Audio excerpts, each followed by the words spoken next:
ଆଜିର ସାଇ ସନ୍ଦେଶରେ ବାବା କହୁଛନ୍ତି, ଆଜି ପର୍ଯ୍ୟନ୍ତ ଭଲ ଦିନ ସେଇମାନଙ୍କର ଆସିଛି ଯେଉଁମାନେ କି କଷ୍ଟକୁ ନିଜର ଭାବିଛନ୍ତି।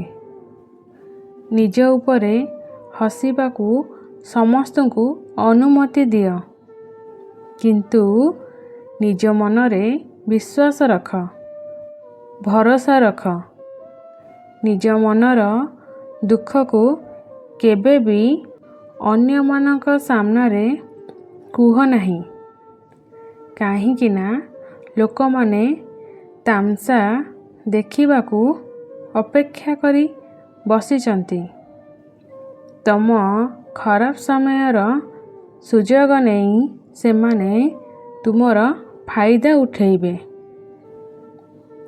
ଟିକେ ବି ଫୁର୍ସତ ଦେବାକୁ ଦେବେନି। ଯେଉଁମାନେ ଖରାପ ରାସ୍ତାରେ ଯାଉଛନ୍ତି ସେମାନଙ୍କ ହାତ ଛାଡ଼ିଦେବା ପାଇଁ ବାବାଙ୍କର ଅନୁମତି। ସେମାନଙ୍କ ହାତ ଛାଡ଼ିଦେଲେ ତୁମ ପାଇଁ ଶୁଭ ଫଳ ହେବ।